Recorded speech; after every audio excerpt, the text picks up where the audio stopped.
पालघर जिले के बोईसर पूर्व के धनानी नगर में हाल ही में हुई प्रशासनिक कार्यवाही, जिसमें लोगों को उनके घर से बेदखल किया गया, इलाके में तनावपूर्ण स्थिति उत्पन्न हो गई है। इस कार्यवाही के चलते 30 से 35 वर्षों से यहां निवास कर रहे कई परिवारों को अपने घर खाली करने पड़े, जिससे स्थानीय लोगों में गहरी नाराजगी व्याप्त है। प्रभावित परिवारों का कहना है कि उन्होंने यह जमीन कई वर्ष पूर्व खरीदी थी और समय के साथ अपनी मेहनत से यहाँ पक्के मकान बनाकर स्थायी रूप से बस गए। उनका आरोप है कि जिस परिवार से उन्होंने जमीन खरीदी थी, अब वही लोग जमीन पर पुनः दावा कर उन्हें बेदखल करवा रहे हैं। प्रभावित लोगों के अनुसार जब उन्होंने जमीन खरीदी थी तब इसे अवैध नहीं बताया गया था। ऐसे में अचानक की गई कार्रवाई ने उन्हें झकझोर कर रख दिया है। लोगों का यह भी सवाल है कि यदि जमीन अवैध थी तो इतने वर्षों तक प्रशासन की ओर से बिजली, पानी और अन्य बुनियादी सुविधाएं कैसे उपलब्ध कराई जाती रहीं? वे नियमित रूप से बिजली बिल और अन्य करों का भुगतान करते रहे, बावजूद इसके आज उन्हें बेघर होना पड़ा। यह पूरा मामला प्रशासन की कार्यप्रणाली पर भी गंभीर प्रश्न खड़े करता है। आखिर इतने वर्षों तक प्रशासन की आंखें क्यों बंद रहीं? यदि भूमि अवैध थी तो शुरुआती स्तर पर ही कार्रवाई क्यों नहीं की गई?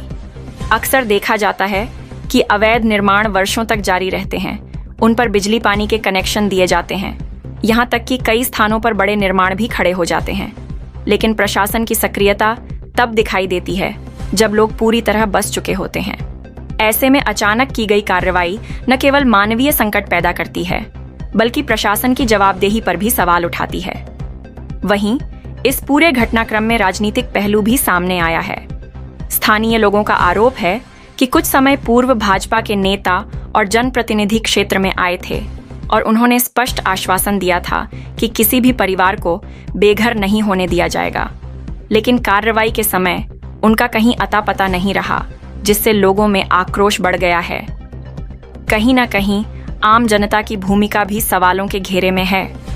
आज के समय में लोग फर्जी दस्तावेजों और अवैध जमीनों के जोखिम से भली भांति परिचित होते हुए भी केवल सस्ते दाम के लालच में बिना पर्याप्त जांच पड़ताल के जमीन खरीद लेते हैं।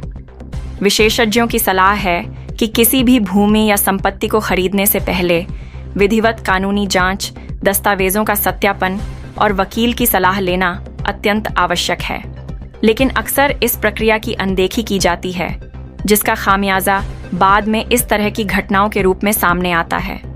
फिलहाल धनानी नगर में कई परिवार खुले आसमान के नीचे जीवन यापन करने को मजबूर हैं और न्याय की मांग कर रहे हैं। इलाके में तनावपूर्ण माहौल बना हुआ है। इन्वेस्टिगेशन टाइम्स न्यूज चैनल से अखिलेश चौबे की रिपोर्ट। आप के दिलो दिमाग से निकाल देना, एक ईंट भी हम हिलने नहीं देंगे आपकी। और दिल से बोलता हूँ आपको, क्या ये खाली बोलने के लिए हम लोग नहीं आए यहाँ पे, विश्वास देने के लिए। इलेक्शन हो गया उसके बाद भी हमारी टीम जो यहाँ पे सांसद जी है, खासदार साहब, अपने हेमंत सावरा साहब होंगे, अशोक जी होंगे, संजय जी होंगे, फिर महेंद्र जी होंगे, आपको सबके इसके सामने बोलना चाहता हूँ, मीडिया भी है, आपके हर सुख दुख में हमारी पूरी टीम आपके साथ खड़ी रहेगी। इलेक्शन होने के बाद भी आपका एक ईंट को हिला नहीं पाएगा। हम सोचे इलेक्शन के लिए आए, भाषण देके जाएंगे, इलेक्शन के बाद आपका जो भी होगा आप देखेंगे। आपके हर सुख दुख में हमारी पूरी टीम खड़ी रहेगी, हमारे पे विश्वास रखना। अभी इलेक्शन है, आपको भगाने की बात सब करेंगे, क्या ये हम कर देंगे, वो हम कर देंगे, कोई नहीं करेगा। जो कुछ होगा इधर से ही होगा, क्योंकि अमरोली में आप जाके देखेंगे तो स्टे ऑर्डर कल बावनकुले साहब ने 1100 घर पे दिया है।